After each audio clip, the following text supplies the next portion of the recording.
Welcome back to the conversation. I'm Francesca Fiorentini. So in continuing to discuss the fallout of January 6th and everything that happened, one of those things was the presidential inauguration of Joe Biden, which was unprecedented in a lot of ways. And my next guest was there and went through the entire surreal experience of being there and is going to tell us more about the inauguration and some red flags that he has reported on. He's a senior Washington correspondent for Business Insider, and he also, before working at Business Insider, served as editor-at-large for the Center for Public Integrity, a nonprofit investigative news organization in Washington, D.C.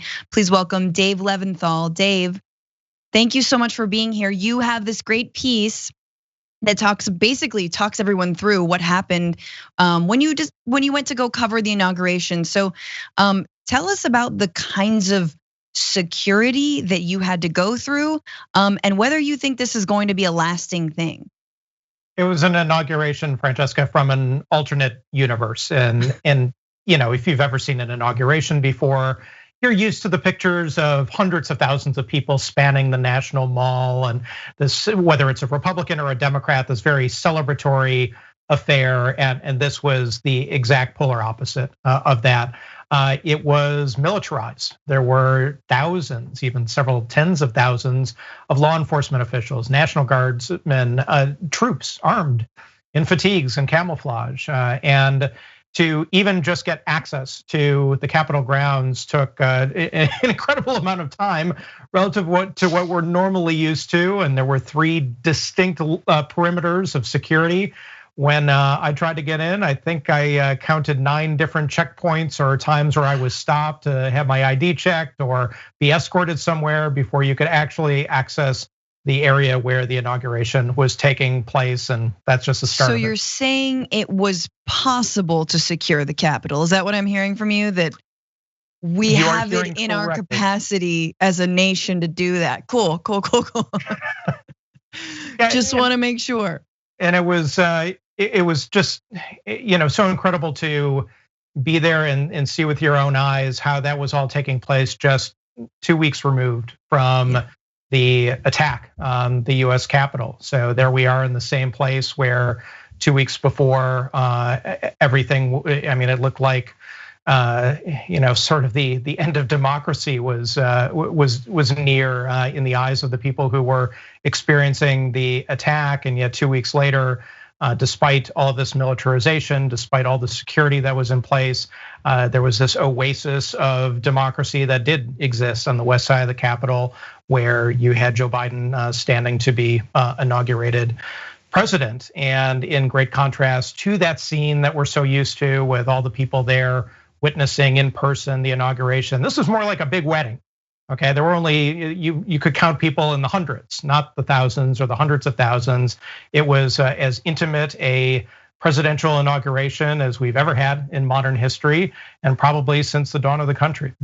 Wow, it must have felt even, first of all, let me just say, it would have been bizarre anyway, because there is a virus ripping through our country still. And so that was already a layer of surreality. And now we have this other thing that is I'm sure put everyone on edge. I had a question because there weren't very many people in the audience. It was a lot of press. Was it weird for you as someone covering the inauguration to feel obligated to clap? Like, did you because there weren't very many people to like cheer and go crazy. And I was like, there's only so many kids that Biden has. Bernie's not gonna clap. So like, was that a weird thing? Am I just reading into the fact that sometimes press feels put upon to actually like put their hands together?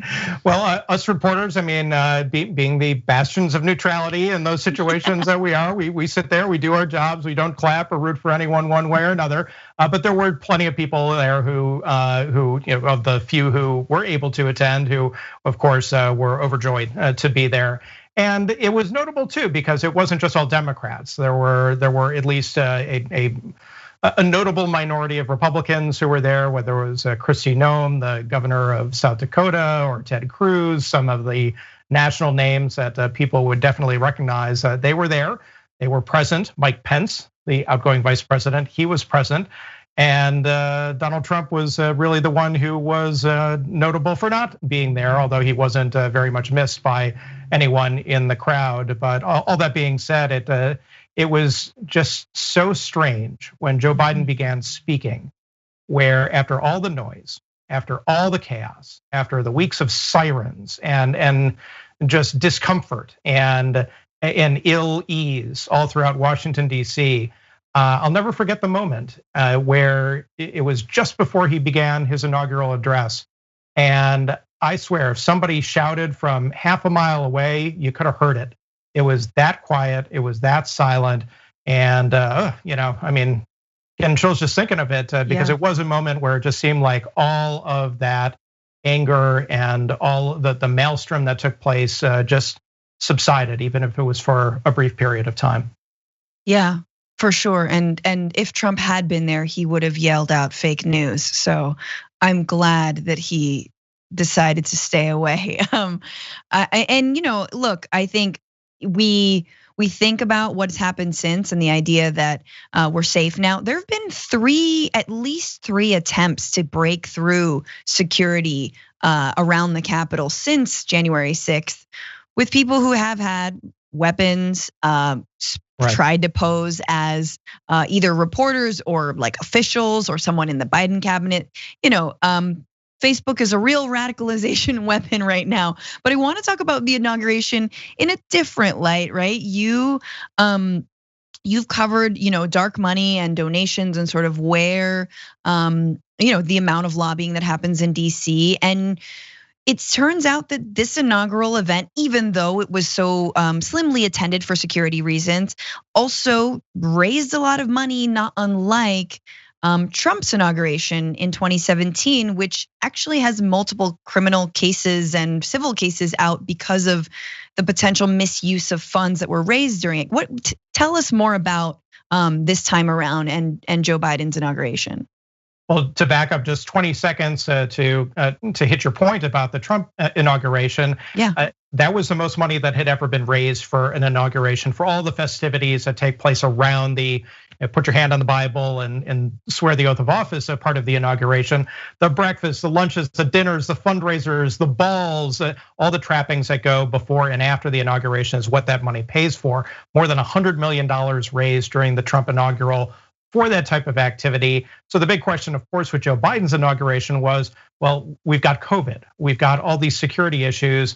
Why would you even need to raise money? And I think we saw the answer to that in the national TV special that took place, especially after the inauguration, when Katy Perry is singing Firework, as fireworks are literally going off over the National Mall and whatnot, and Tom Hanks is narrating it, and John Legend is singing, and so on and so forth. So we've been tracking the money, we've been following the money. We know at least some amount and have been able to report about some of the corporations that have donated money to the Biden inaugural. There will be a full accounting of that has to be provided by federal law in about 90 days. So we will get more information.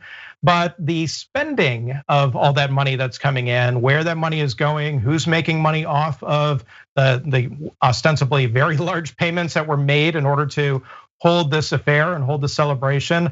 The Biden Inaugural Committee refuses to comment on that. So we've done some reporting around that. We are also planning on having a story in the coming days that's going to provide more details. But Joe Biden likes to talk about transparency. His inaugural committee, even on its website, said, hey, we're committed to transparency, but they have not been as transparent as they could be if they wanted to volunteer more information that goes above and beyond the letter of the law for what they have to legally put out and be transparent about.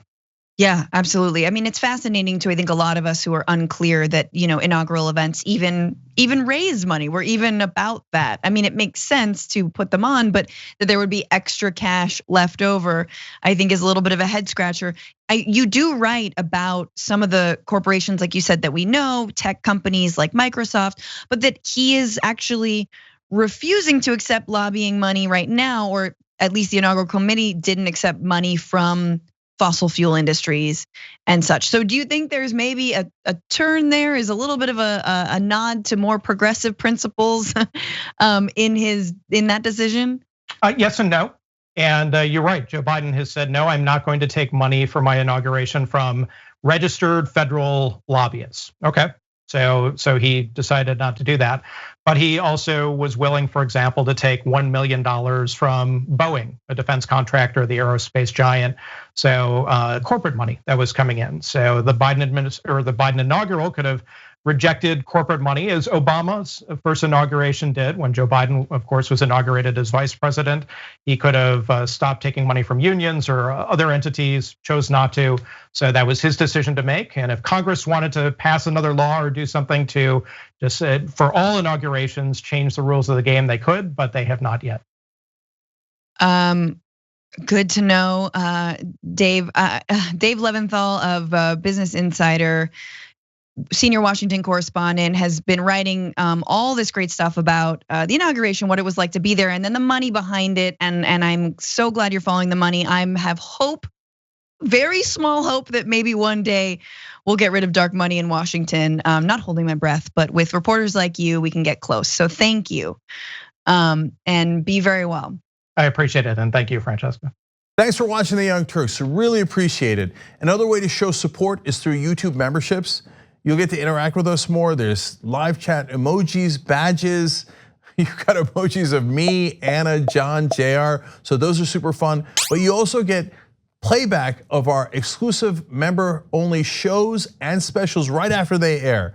So all of that, all you gotta do is click that join button right underneath the video. Thank you.